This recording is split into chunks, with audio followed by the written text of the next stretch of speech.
Have you ever taken a close look at your habits, your happiness, your relationships, or your health and thought, there's gotta be a better way to do this?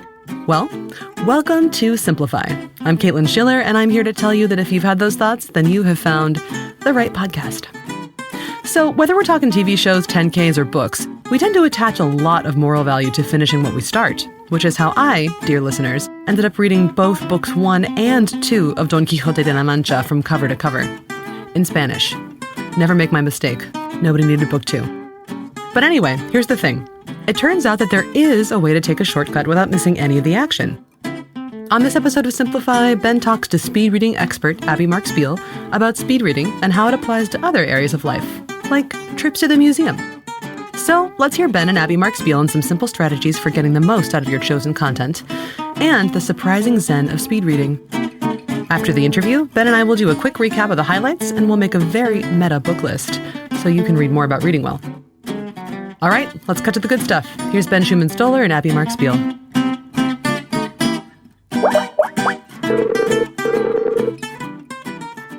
So thanks for coming onto the podcast. Can you briefly introduce yourself with your name and title of choice? Okay, sure. My name is Abby Marks Beale.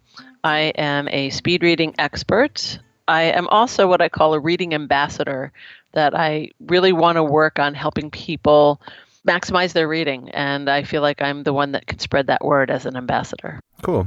Reading ambassador. So what's your story? How did you get into, I know on your website there's a story that involves a fortune cookie. Maybe you can explain that, or another story of how you became a speed reading expert. It kind of happened kind of naturally. So way back when I was growing up, I would say I was not the person that loved to read. And when I went into college, I was definitely not the person that loved to read. I never understood why anyone in their right mind would want to read a newspaper on a daily basis. I just didn't get that. I was like, why torture yourself with that? And I went through college, all 4 years. I went to Boston University, and I really struggled with trying to do the reading assignments. I was never one to pull an all-nighter just to read because I felt like it was a waste of time. I would read things and then not remember them. So like, what was the point?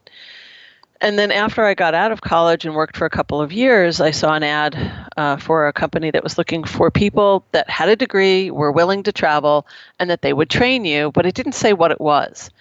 But I applied because that was where I was at the time. I got the job, and ironically or not, I think it was divine intervention. What it was is a company that trains college graduates to teach kids in private schools speed reading and study skills. And so I learned their program. The company was called READAK, READAK. They're still around.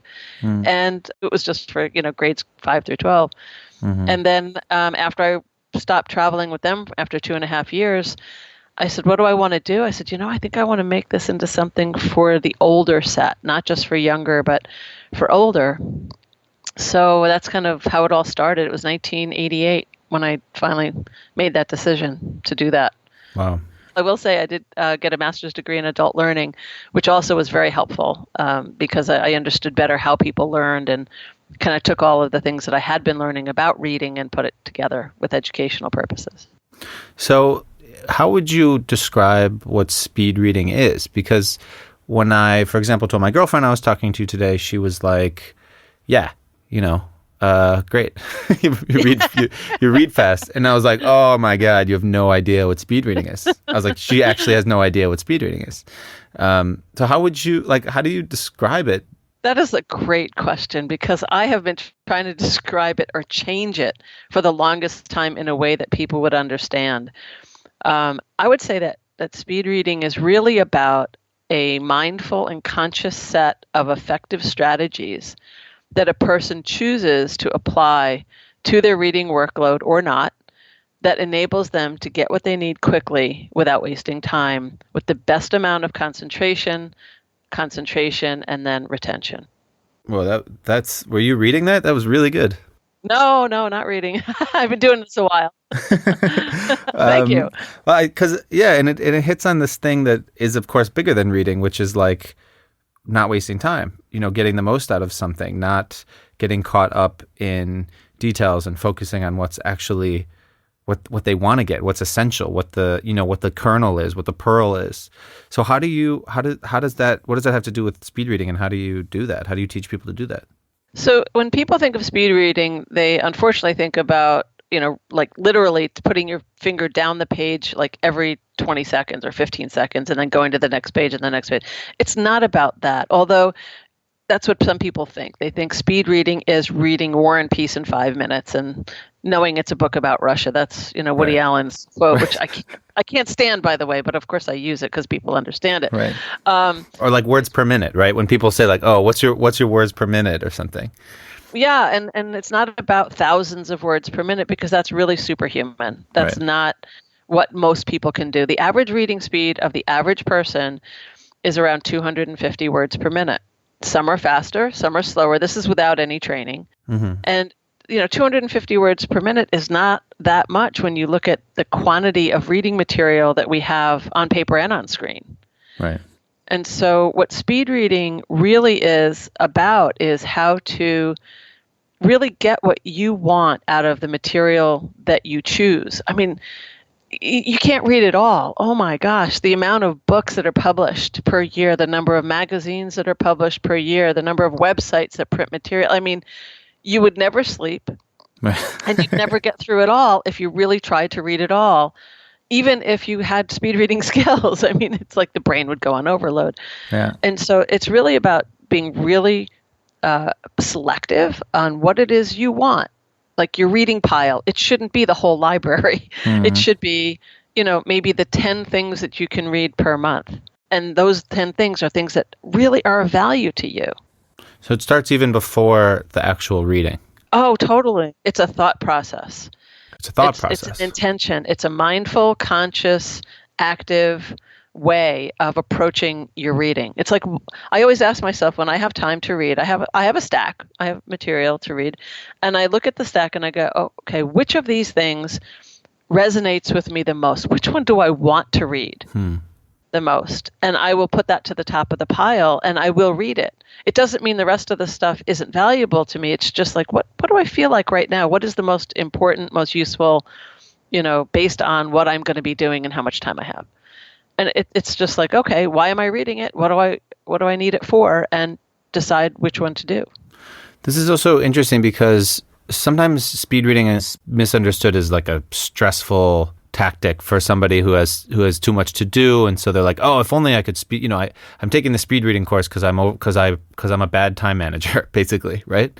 But there's something, as you describe it, that's like Zen about it. That's actually, it's a mindful thing. It's about letting go of the fact that you're not going to read every book, every word on every page. So you have to know what you actually want to get out of it, right? So why do I want to speed read then? I love the word Zen, by the way. That was perfect. I'm going to keep that. So the question is, why would you want to speed read? Yeah. Because we don't have enough time in our lives not to. What speed reading really does, the physical part of it, is it focuses our attention, because speed forces you to have attention. Like I use the example of walking versus running. When you walk, you can talk to a friend, you can chew gum, you can kick a can, you could eat, daydream, you can do all those things and you won't get hurt, let's just say. But the minute you start to go faster, let's say you start jogging or even running in that same path that you were going to walk, now talking is more difficult. Chewing gum is probably not a good idea. Kicking a can won't be very possible easily or effectively. Mm-hmm. And daydreaming, you better not, because you're going to fall. You're going to miss something. You're not, it's so speed immediately takes out all that stuff that we normally keep in our heads while we're reading, and it forces us to focus on where we are. And I think that's the biggest thing, honestly, is people need more focus, especially now in this day and age of ADD, kind of twitching with their phones and computers, and they're constantly being pulled somewhere else. And so it's just very hard to monofocus. So what are some examples of what people do when reading that they should not? Sitting in a really comfortable place. Really? If you're reading for work or school, let's just say if it's for a purposeful educational purpose, sitting in a really comfortable place will not allow you to absorb a lot of that typically. So, like if you're studying, it's best to be at a cleared off table. If you're just reading a novel, go anywhere you want. You could be in bed, you could be on the beach. It doesn't matter because that is a relaxing place. Mm-hmm. So I would say I see that a lot, that people have too much stuff in their environment when they read, so they're distracted. They keep their phones on. The TV might be on in the background, something like that. It's like you have to set the environment up for successful concentration. So what's your favorite uncomfortable sitting or reading situation? Are you like a big stand-up desk person, or is it more like sit on a bed of needles or like I don't know, turn the chair upside down and sit on it that way? Well, it has to be comfortable enough, right? But it can't be too comfortable. And think of the way that most people learn. They learn sitting upright at a desk or table. They don't learn, in a very comfy chair on a couch, in a recliner chair, something like that. Where we learn is sitting at a cleared off desk or table. For me, it could be my dining room table or kitchen table. If I do it at my desk at work, trying to read for content, it's not easy to do because there's too many distractions between my calendar, email, the phone. And this is where I do things at my desk. Whereas if I move to a different place, that's why people go to the library, because it just takes away, it takes them away. So for me, it's removing myself from my regular workspace to do real content reading. It's so interesting because it's all, we've talked about all this stuff without even getting into like techniques inside of on the page. One of the favorite ones that I've used is I don't use the card technique, but you should explain what that is. But I've done the what did you call it, with the indenting on each side of the page? 2/3 underline. 2/3. Is that the one where you from the right side and the left side, you sort of start about a thumb's width from each line? Yes. I call it like 2/3 underline, where you don't go far left, far right, but you take like one finger or two fingers, even your index and middle finger could be together, and you just kind of start about a third of the way in the line, and your hand goes under the line until about a third to the end. So you're really only underlining about 2/3 of it. And then you zigzag and go back and forth. Your eyes go far left, far right, but your fingers stay in the center as it goes line by line. I hope that makes sense to people listening. Right. Why does that work? Well, what it does is keeps your place. When there's a lot of words on the page, you want to have a place keeper. And that's why using your hands or a card on a page is really so valuable. But using that one is good, provided that you're not pointing to every word. You have to slide your hand back and forth across the page, so that you're like zigzagging down the page. Mm-hmm. Not sort of going tut tut tut tut. Correct. Tut, tut, tut. Right. Your fingers under the line should not be pointing to one word at a time. It should be like sliding, so your eyes are following your fingers as they go.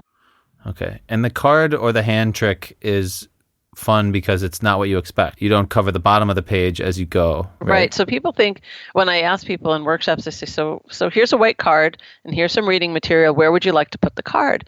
And unanimously, it's like, put it under the words. And I go, okay, this is great for kids when they're learning how to read, but as a seasoned reader, someone with a good sight vocabulary, that doesn't help. It's like putting a fence in front of you every time you're trying to walk forward. And so using the card above or on top of what you've already read, you have the straight line of the card. And what it does is it forces you to read line by line, but the tendency to go back is a lot less because it's covered, and it pushes you down the page. And so I personally love the white card method. That's pretty cool. Yeah. So what's up with the brain? Like why? Why does the brain always want to go back? Why can't it just kind of keep going? I think it's partially it's this need to get it right. I think our teachers, all of our elementary school teachers, basically said, if you don't understand it, go back, double check yourself, make sure you get it all. And so we're so used to doubting ourselves and thinking that we need to go back. And what this forces you to do is A, go faster, which is what you need for focus, and B, it forces you to learn to trust yourself more. And that helps a lot. Hey guys, real quick break from the interview to say one thing. All right, one thing. So, if you joined us mid-season around, I don't know, David Allen or Joel Fuhrman time, you may have missed our first episodes, which were also pretty cool. We talked to Dan Savage, who is a relationship and sex expert, super famous dude, everyone in the U.S. knows and loves him, maybe even outside of the U.S., check him out, and Gretchen Rubin, who is a habits and happiness expert, with whom I had a really fun conversation. And then episode 3 was David Allen, who is the productivity guru. So if you missed out on those because you joined us a little bit later, A, welcome, we're so glad you're here. B, go back and check it out. You might learn something cool. Yeah, thanks. Let's get back to the interview. Thanks.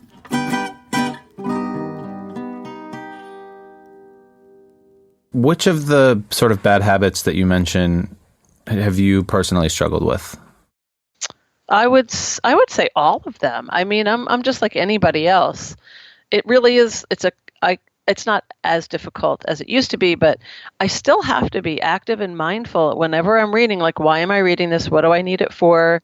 What strategy do I want to use? How much of this do I really need to read? So, I mean, I'm just like anybody else. How do you turn that off when you're reading for work versus when then you pick up the novel? Like, how do you switch that off when reading? Does that make sense? Yeah, but I don't. So reading a novel for me is a very different thing than reading nonfiction. With a novel, there are times where I want to quickly go through the descriptor. You know, it was a grassy field on a breezy day, and the bees were buzzing and the birds were chirping. You know, it's like, okay, just get me to the good stuff. I want to know what's happening. So I will quickly speed read, quote unquote, speed read through those descriptive passages. And then when it gets to what he said and she said and they did, I will slow down because I want to really understand and hear in my head what they're saying. So it's like a gear shift. It's about shifting your gears depending on what you're reading, what you want it for. Some people love to read fiction really slowly. They just literally they chew it is the best way I can do it. And that's okay because it's a choice. And other people are like, I want to get through as many books as I possibly can in my lifetime. And they just want to speed read them all. So it's always about a choice. There's always a choice here. It's not about just because you know how to speed read that you have to speed read everything. What about speed reading have you found you apply to stuff that is not speed reading? What from speed reading can we apply to life and get more out of it? So I'm laughing because if you ever go to a museum, there's always these placards up on the wall, that describe what the picture's about or that statue. And so by learning, I use this concept called keywords. Reading keywords, I can quickly get what I need and move forward and go to the next one, I could probably go through a museum in half the time as most people at this point because I read the keywords that's up on the placards. And so in real life, that was just one that kind of came to mind. No, that's good. So, but the keywords are, I heard this episode of your podcast, so I'm like an expert on this now, basically. Go ahead. Keywords is something that we also teach people at Blinkist to pay attention to. I mean, you mentioned in your podcast about, and also in the book, look for longer words that a sentence seems to be the most important word in the sentence. Mm-hmm. We go even one more easier step, which is like look for anything in bold. Look for something with a number next to it that could be like part of an outline. Mm-hmm. Look for the things that the publisher or the author was clearly trying to draw your attention to without even you having to find it. Mm-hmm. Mm-hmm. Yep, that's it. Cool. Can I ask you a couple more, like just quick ones? Yeah, I love it. Go ahead. Okay. So, what book did you last read? What book did I last read? Oh my. Well, so in another part of my life, I have become a homeopath. I'm not sure if you know what that is. A lot of people don't. Yeah, for sure. It's huge here. Yeah, I'm glad. It needs to be more huge here in the United States. And so the books that I read primarily are all about homeopathy. So when you ask me that, I'm like, I'm going to say a name of a book and you guys aren't going to know what it is or no one's going to care. So I don't know. Now you definitely have to say it. Now it's called The Homeopathic Treatment of Depression, Anxiety, Bipolar Disorder, and Other Mental and Emotional Problems. That sounds like something I would want to speed read. There you go. And it's actually very good. It's a good read and I'm enjoying it. But there's a lot of reading in homeopathy. And I will say right now that I would have never, ever become a homeopath if I was still that college student that hated to read. Because since becoming a homeopath, I've added 2 bookshelves into my home because there is so much reading to do. And so because of my reading skills, my upgraded reading skills, I feel so confident attacking that. That didn't scare me at all about becoming a homeopath. And so that's been a great benefit for me. Wow. So this could also have to do with homeopathy if you want, but what are 3 books you did not write, but that someone should read if they want to know more about, I guess, about speed reading or homeopathy? One is called The Unlimited Power, anything by Tony Robbins. Yeah. For anybody that has any self-esteem issues, want to just empower themselves, I think his books, Awaken the Giant Within or Unlimited Power, are just very valuable for people. It really gives people mojo. Yeah. I like The Power of No by James and Claudia Altucher, I think. I'm not sure how to pronounce their name, but I also teach time management, and I think the ability and confidence about saying no to something is so empowering because you're basically saying yes to yourself, and it's a really life-changing concept. What does simplification mean to you? And could you tell me about one way that you can simplify something in your life? That's a great question. Simplification is getting rid of the things that aren't important and trying your best to spend time, like 80% of your time, using the Pareto principle, 80-20 rule, that you spend 80% of your time on things that are important and valuable to you, and only 20% on stuff that's not. We all have to suck up to a certain extent. Certain things, family obligations, work, tasks, things like that. But if you can pretty much spend your life on doing 80% of the things that you really enjoy, I think that makes your life simpler because it allows you probably to say no more easily, and it allows you to have more happiness in your busy days. That's a good one. What's something that you've learned that is actually much easier or simpler than you thought it was originally? That's a really good question. I would say that it happens regularly whenever I have to change software or have a new computer.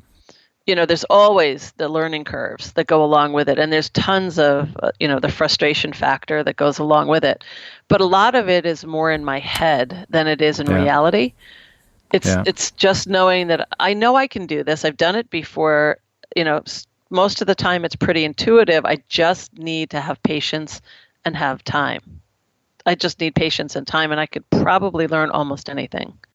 You also have this confidence that you can learn stuff, though. I mean, this confidence that maybe from speed reading, maybe not, but like this ability to say, yeah, well, whatever this chunk of information that I either have to conquer and learn how to use in my life or read through or something, like you seem to have that attitude of, I can handle it. I can figure out what I need in it. Yes, but I will say that my first year of study of homeopathy, after the first year, I really seriously questioned it. It was not easy to comprehend. And then there was the bolt of lightning, and it was just all of a sudden it was like, oh, I get it. Okay, I can do this. But it's not always easy. But I will say that there are these moments of epiphany that come, and it's like, okay, I can handle this. Right. All right. Then last one. If you could boil down all of your speed reading expertise and homeopathy passion and expertise into one sentence or one principle, what would it be? So I'm going to go back to a tagline that I have, that what I like to do is to help people work smarter and faster and feel just plain better. And those are the things that I think are so important for people to kind of get to that next level of satisfaction in one's life, to be smart, to work smarter, faster, which the reading is a part of it, as is time management, and then to feel better, which is the homeopathic part. Well, seems like a good note to end on. That's really great. And thank you. This was really enjoyable. Good. Then thanks again for your time, and my pleasure. We'll talk soon. I hope so. Take care, Ben. Thanks a lot.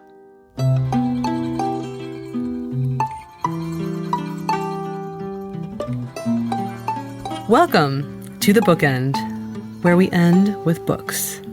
A bonus one. The last one this season.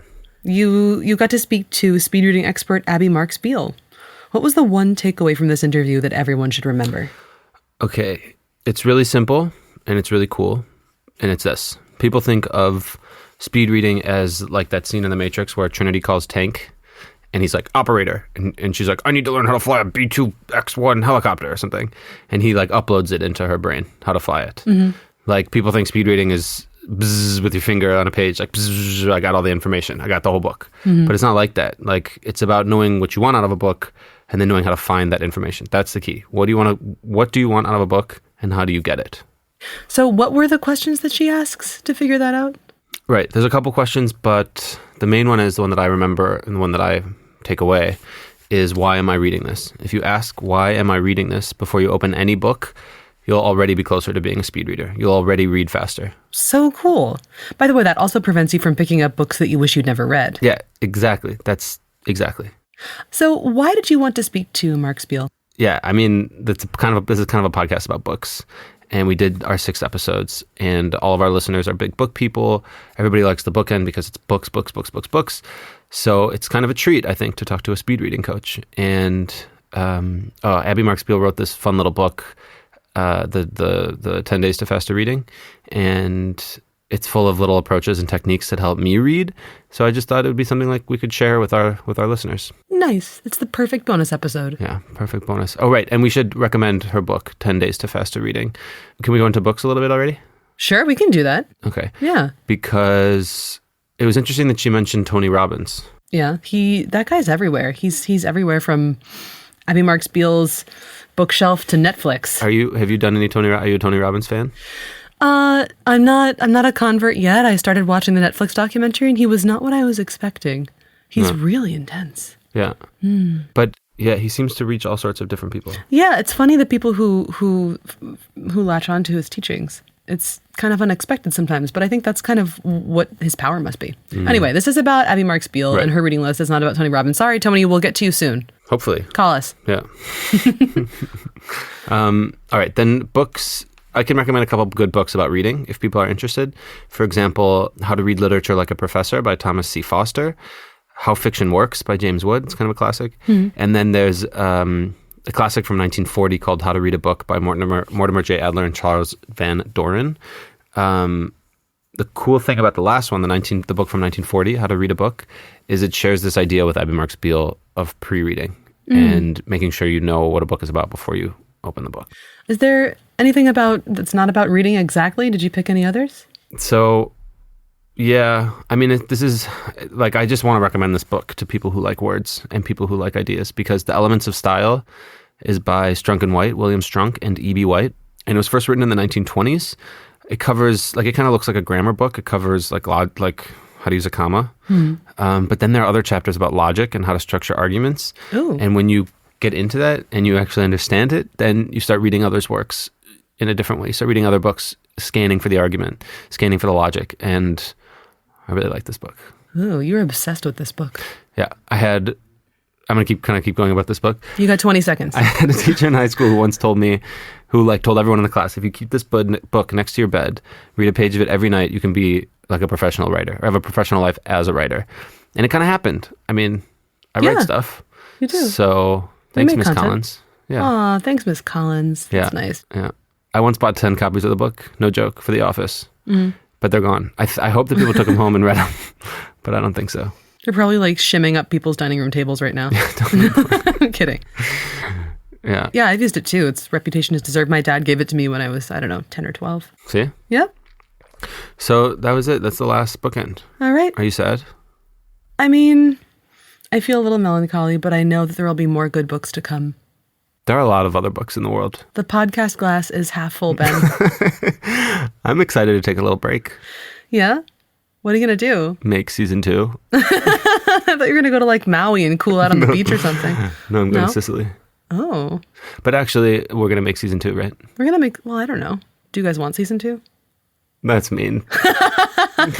We are absolutely going to make season 2. I'm already excited about it, and we have some plans and schemes. Yeah. So in the meantime, everybody can read the books about reading. which are exciting. And read Abby Marks' book, 10 Days to Faster Reading, because then you can read all the other books about reading faster. Mm-hmm. And then we'll be back with like a crazy new set of guests. Also, for those of you who joined us a little bit later in the season, maybe there was a particular author you liked and it attracted you. The first couple of episodes are pretty awesome as well. The earliest 3, what were they? They were Dan Savage. Mm-hmm. Who Gretchen is Rubin. Dan Savage is a sex and relationship advice columnist, super famous in the U.S. Gretchen Rubin, who is a happiness and habits expert, and David Allen, who is the productivity guy. So if you missed any of those, start back at the beginning. It's a very good place to start, as Maria von Trapp would say. All right. Anyway, Let's end get out of here.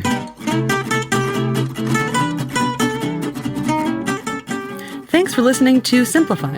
This episode was produced by me, Caitlin Schiller, Ben Schuman-Stoler, Nika Mavrodi, and Odie Constantino, who volunteers for bankrupt cities, repairing the streetlights, vacuuming library carpets, and serving as a crossing guard for children on the way to school. He's really a great guy. Really stand-up citizen. Yeah. Mm-hmm. If you enjoyed this episode or feel you learned something, we ask for the last time this season to please consider sending it to someone else who you also might think will learn something or just enjoy it. We're really grateful, again, for all of you who took us way beyond what we were planning in terms of how many people were going to hear about this podcast. So thank you. And please keep leaving us ratings and reviews on all the places. Pocket Cast, Apple Podcast, Overcast. Etch-a-Sketch. Etch-a-Sketch. All right. Simplify is made by the same people who make Blinkist, a learning app that takes the world's best-selling nonfiction books and condenses them into focused little capsules of audio and text you can listen to or read in just 15 minutes. Right. We made another unique voucher code for this episode. It's for 14 days free. So if you want to try Blinkist, go to Blinkist.com/friends. Use the code MONOFOCUS, which you heard in the interview. That's one word, MONOFOCUS, MONOFOCUS. Awesome. You can email me and Ben at podcast@blinkist.com and let us know what you've been reading lately and to tell us what we should read next and who we should interview for the next season of Simplify. Yeah, I mean, get in touch. Give us feedback. We would love to hear from you. All right. Well, this was really fun. This was a fun season. It was. Thanks, Ben. I'm happy. Me too. All right. Then, Hooray. in the meantime, be good. This is Ben and Caitlin. Hi, Caitlin. Hi, Ben. Checking out. Checking out. Bye. Bye.